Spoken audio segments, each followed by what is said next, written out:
प्यारे बच्चों नमस्कार। आज की शुभ संध्या पर हम सूर्यकांत त्रिपाठी निराला द्वारा रचित कक्षा 12 में बादल राग और शांत गीत है उसका अध्ययन करेंगे। तो सबसे पहले हम बादल राग की बात करते हैं। बादल राग में आकाश में उमड़ते घुमड़ते गरजते बादल और किस प्रकार उनकी वर्षा को देखकर निराला जी की हृदय से एक कविता के रूप में जो अभिव्यक्ति हुई है उसी का वर्णन बादल राग में है। दूसरी रचना जो आपकी शांत गीत है उसमें संध्या का समय है। संध्या का समय का तात्पर्य यह है कि अंधेरा हो गया है, तारे आकाश में दिखाई दे रहे हैं। तो किस तरह से एक सुंदर संध्या को शाम के समय को निराला जी ने एक सुंदर स्त्री का रूप दिया और उस किस तरह से वो धीरे धीरे पृथ्वी पे आती है और संपूर्ण पृथ्वी पे छा जाती है, अर्थात रात्रि अंधेरा फैल जाता है, उसका वर्णन है। ये दोनों रचनाएं मानवीकरण अलंकार से ओतप्रोत हैं। हालांकि हमने हमेशा बताया अपने वक्तव्य में कि मानवीकरण है क्या, तो मानवीकरण अलंकार जब किसी प्रकृति का मनुष्य के साथ पुरुष या स्त्री के साथ तुलना कर दी जाती है तो मानवीकरण अलंकार हो जाता है। अगर आपको अलंकार ना भी समझ में आए तो आप अनुप्रास अलंकार लिख दीजिए, वो सब में विद्यमान रहता है। तो आइए हम लोग पढ़ते हैं बादल राग और शांत गीत। झूम झूम मृदु गरज गरज घन घोर, राग अमर अंबर में भर निज रोर। झर झर झर निर्झर गिरि सर में, घर मरु तरु मर मर सागर में। सरित तड़ित गति चकित पवन में, मन में विजय गहन कानन में। आनन में रौ घोर कठोर, राग अमर अंबर में भर निज रोर। अरे वर्ष के हर्ष बरस तू बरस बरस रसधार, पार ले चल तू मुझको बहा दिखा मुझको भी निज गर्जन भैरव सा संसार। उथल पुथल कर हृदय मचा हल चल चल रे चल मेरे पागल बादल। धसता दल दल हंसता है नद खल खल, बहता कहता कुल कुल कल कल कल कल। देख देख नाचता हृदय बहने को महाबिकल बेकल। इस मरोर से इसी शोर से सगन घोर गुर गहन रोर से।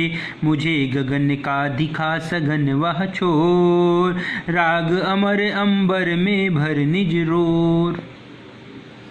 प्रस्तुत छंद में कवि बादल को संबोधित करते हुए कह रहे हैं कि हे अमर राग वाले बादल, राग अमर वाले बादल, तू आकाश में झूम झूम मृदुल नृत्य करो, घन घोर और भयंकर, घोर माने भयंकर गर्जन करके संपूर्ण वातावरण में भर दो। फिर क्या करो, तुम अपनी कठोर गर्जना से झर झर बहने वाले निर्झरों, गिर माने पर्वतों और सर माने सरोवर तालाब, घर यानी घरों में, मरु माने मरुस्थलों में, तरु माने पेड़, तरुमर्म माने यहाँ वनों में, सागर में और शरित नदियों में, तड़ित विद्युत की गति से चकित हुए पवन में और मन में, विजय गहन कानन में, वन की घनी वाटिकाओं में, सर्वत्र अपना कठोर। आनन में रौ रौ घोर कठोर यानी कठोर स्वर भर दो। इतना ही नहीं, अरे वर्ष के हर्ष बरस तू बरस बरस रसधार। इतना ही नहीं, तुम हृदय हृदय में और प्रत्येक मुख में अपनी कर्कश ध्वनि को व्याप्त कर दो। अरे वर्ष के हर्ष बरस तू बरस बरस रसधार, हे वर्षा के सर्वाधिक आनंद प्रदायक बादल, तुम अपनी संपूर्ण आनंददायक जलराशि इस पृथ्वी पर बरसा दो। पार ले चल तू मुझको, तू मुझे भी अपने साथ ले जाकर अपनी कठोर गर्जना और हुंकार के भयंकर प्रदेश को दिखला दे। गर्जन भैरव संसार और उथल पुथल कर हृदय मचा हलचल, और हृदय में हलचल मचाकर पागल बना दे। चल रे मेरे पागल बादल। अरे तू प्रत्येक हृदय में जो उथल पुथल मचा देगा, तुम्हारी जो वृष्टि होगी अर्थात बरसात से दलदल डूब जाएंगे। धसता दलदल, हंसता नद खलखल, और नदी खिलखिलाकर हंस उठेगी। फिर कहता कुलकुल कुलकुल कलकल कलकल, वह कलकल ध्वनि से प्रवाहित हो रही होगी और उसकी कलकल ध्वनि को सुनकर मेरा हृदय नाच उठेगा। बहने को महाविकल बेकल, और नदी की भांति उमड़कर प्रवाहित होने को बेचैन हो उठेगा क्या? मन। फिर कहते हैं इसी मरोर से, इसी शोर से, सघन घोर गुण महारोज से। हे अमर राग वाले बादल, मैं निवेदन करता हूँ, विनती करता हूँ कि तुम इसी गर्जना और इसी मरोड़ के साथ भयंकर ध्वनि करते हुए मुझे गगन का दिखा सघन वहाँ छोर, मुझे अपने साथ ले चल और आकाश के दूसरे सघन छोर को दिखला दो, और अपने कर्कश राग अमर अंबर में निजभर हो, और अपने कर्कश स्वर से वातावरण को गुंजित कर दो। अब यहाँ पे काव्य सौंदर्य देख लीजिए। पहली बात तो बादल का मानवीकरण किया गया, इसलिए पूरे में मानवीकरण अलंकार है। छायावादी के 4 प्रमुख स्तंभों में से निराला जी एक थे, तो छायावादी विधा का प्रतीक है। और भाषा शुद्ध साहित्यिक हिंदी है, रसवीर है, गुण ओज है, और सब शक्ति लक्षणा है। अब हम आगे चलते हैं। यह जो आपका बादल राग है, ये परिमल से लिया गया। दिवसावसान का समय मेघ में आसमान से उतर रही। दिवस धन अवसान, दिवस माने दिन, अवसान माने अंत, यानी दिन के अंत का समय है। मेघ में आसमान से उतर रही, और बादल आकाश में फैल गए हैं। कहने का तात्पर्य है कि आकाश बादलों से घिरा है। उस समय मेघमय आसमान से धीरे धीरे परी के समान संध्या सुंदरी उतर रही है। वह संध्या सुंदरी परी सी धीरे धीरे, वह संध्या परी धीरे धीरे परी के समान संध्या पे उतर रही है। फिर कवि कहता है तिमिरांचल में चंचलता का नहीं कहीं आभास, मधुर मधुर है दोनों उसके अधर, किंतु जरा गंभीर नहीं है उनमें हास विलास।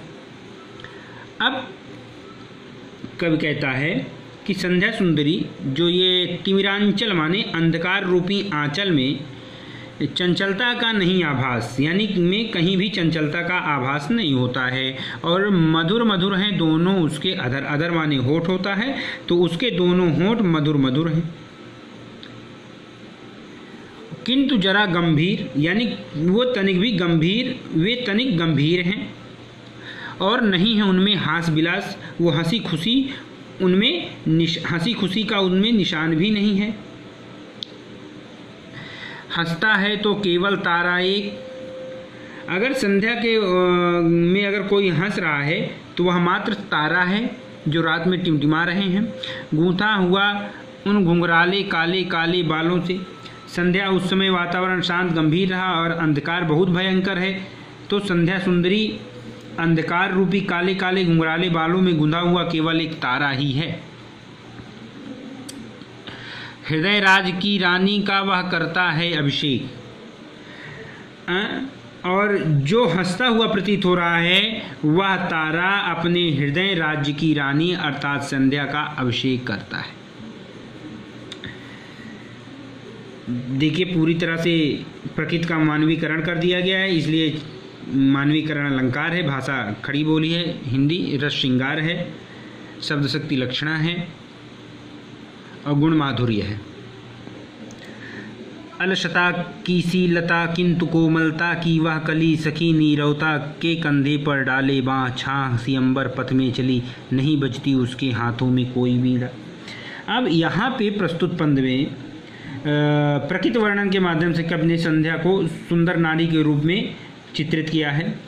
कहते हैं कि अलसता माने आलस्य, नीरवता माने शांति। तो संध्या को देखकर ऐसा प्रतीत होता है कि वह आलस्य की लता है, अलसता की लता, कोमलता की वह कली अथवा कोमलता की कली है जो सखी नीरवता के कंधे पर डाले बाँ। वो अपनी बाहें कोमलता और अपने अंगों की छिपाए नीरवता यानी शांति रूपी सहेली के कंधों पर हाथ रखे छाया की भांति धीरे धीरे आकाश मार्ग से पृथ्वी पर चली आ रही है। अंबर पथ से चली, अंबर माने आकाश, पथ माने रास्ता। नहीं बजती उसके हाथों में कोई बीड़ा। तात्पर्य यह है कि इस परम सुंदरी संध्या सुंदरी के हाथों में न तो कोई मधुर बीड़ा बजती है और न प्रेम का भाव ही होता है,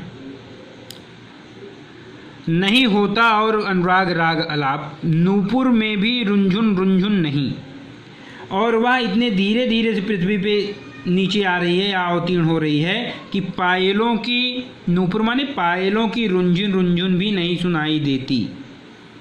सिर्फ एक अव्यक्त शब्द सा चुप चुप चुप है गूंज रहा सब कहीं।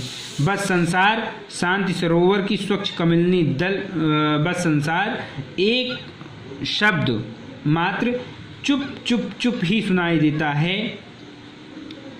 गूंज रही है सब कहीं व्योम मंडल में जग तीतिल में। अब इस व्यापक मौन आकाश मंडल से लेकर पृथ्वी तक हर जगह सरोवरों के शांत सरोवरों के स्वच्छ अमल कमलिनी दलों में अपने सौंदर्य पर सौंदर्य गर्विता सरिता सी अपने सौंदर्य पर वर्णित होने वाली नदियां, सरिता माने नदियां, विस्तृत वक्षस्थल पर यानी विशाल वक्षस्थल पर फैली हुई हैं। धीर वीर गंभीर शिखर पर हिमगिरि अटल अचल में, और वह हिमालय के अटल धीर वीर गंभीर शिखर यानी हिमालय पर्वत, हिमगिरि माने जो हिम माने बर्फ, गिरि माने पर्वत, जो बर्फों का पर्वत है अर्थात हिमालय के अटल अचर धीर वीर गंभीर चोटियों पर ऊंची ऊंची उत्ताल तरंगाघात प्रलय घन गर्जन जलधि प्रबल में लहरों की टकराहट से बादलों में की भांति गर्जना करने वाले शक्ति समुद्र जलधि माने ना समुद्र और धरती में जल में छित में जल में यानी छित माने धरती में जल में नभ में और अनिल अनल में यानी वायु में आग में अनिल माने वायु अनल माने आग में सिर्फ एक अव्यक्त शब्द सा चुप चुप चुप है गूंज रहा सब कहीं। सभी जगह पंच प्राणों में केवल एक अव्यक्त यानी एक ही शब्द गूंज रहा है और वह है चुप चुप चुप। यह शब्द संपूर्ण सर्वत्र गूंज रहा है।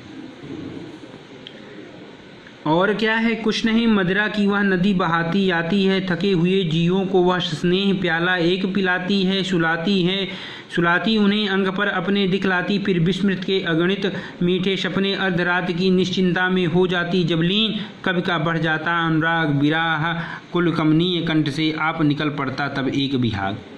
अब देखिए प्रस्तुत पंक्तियों में कवि जी निराला जी ने स्पष्ट किया है कि संध्या किस प्रकार से रात्रि में परिवर्तित होकर के यानी बदल करके अपने आप में समस्त प्राणियों में विश्रांति प्रदान करती यानी शांति प्रदान करती है। तो निराला जी कहते हैं, देख लीजिए यहाँ पे थोड़ा सा, कि और क्या कुछ नहीं, कि और कुछ भी नहीं है, पूरे संसार में चुप चुप चुप शब्द के अतिरिक्त और कुछ नहीं है, अर्थात सब जगह शांति है। क्या है? शांति है, सब शांति का साम्राज्य है। मदिरा की वह नदी बहाती आई, वह अपने आगमन से सारे संसार में एक समान मस्ती की धारा ऐसा प्रवाहित कर दी मानो वो मदिरा की नदी अपने साथ लेकर आ गई हो। यानी दिन भर कठोर परिश्रम करने से थके हुए सभी प्राणी उस मदिरा में का पान करके एक प्याला, थके हुए जीवों का वास स्नेह यानी थके हुए सभी प्राणी प्याला एक पिलाती, यानी सभी हुए प्राणियों को उस मदिरा की नदी से एक प्याला भरकर और सुलाती उन्हें अंक पर अपने और पिला करके प्रेम के साथ और अपनी गोद में, यानी अंक माने गोद, उन्हें अपने गोद में सुला लेती है। यानी मनुष्य निद्रा में लीन होकर शांति का अनुभव करते हैं। फिर दिखलाती, फिर विस्मृत के अगणित मीठे, विस्मृत माने भूला हुआ। फिर भयंकर जब आधी रात आ जाती है तो सभी प्राणी घोर निद्रा में मग्न हो जाते हैं। तब वह रात्रि में बदलकर संध्या प्राणियों को उनके दुख भरे दर्द को भुलाकर, अरे फिर क्या नशा छाता, फिर आप जान ही रहते हैं, अगणित प्रिय सपने दिखलाने लगती है। फिर कोई राजा बन जाता है भिखारी से, तो कोई प्रधानमंत्री तक को गाली देने लगता है। फिर उस व्यक्ति के आगे जब नशे में होता है तो कुछ समझ में नहीं आता। अर्धरात निश्चिंता में हो जाते जब लीन, हाँ, जब आधी रात आती है और सब एकदम नशे में धुत मग्न हो जाते हैं, घोर निद्रा आ जाती है। यहाँ पे मदिरा का नशा नहीं है, यहाँ थकान का नशा है। तो इस प्राणियों में जो उनकी वांछित कामनाएं हैं, जो कल्पना करने हैं, जो स्वप्न देखते हैं, तब संध्या स्वयं अपना अस्तित्व त्याग कर रात्रि की शांति में लीन हो जाती है। कवि को बढ़ जाता अनुराग, और रात्रि का जब शांत वातावरण देखकर कवि के हृदय में प्रेम उमड़ पड़ता है। अनुराग माने प्रेम, और विरहाकुल कमनीय कंठ से, और उसे अपने प्रिय मधुर स्मृति को सताने लगती है। हाँ, उसके कंठ रुदन सा करने वाले होते हैं। और इस विरह आप निकल पड़ता है एक विहाग। इस विरह से व्याकुल एक सुरम कंठ से स्वयं ही विहाग नामक राग, विरह राग फूट पड़ता है। तो यहाँ पे काव्य सौंदर्य देख लीजिए। भाषा शुद्ध साहित्यिक खड़ी बोली है, अलंकार में मानवीकरण है, रूप का अतिशयोक्ति है, अनुप्रास है, रस श्रृंगार रस है, छंद मुक्त है, गुण माधुरी है, सप्तशक्ति अभिधा लक्षणा है। फिर हम सब ये एक छंद अपरा से लिया गया है, संध्या सुंदरी। हम सब फिर आगे नई कविताओं के साथ पुनः मिलते हैं, तब तक के लिए नमस्कार।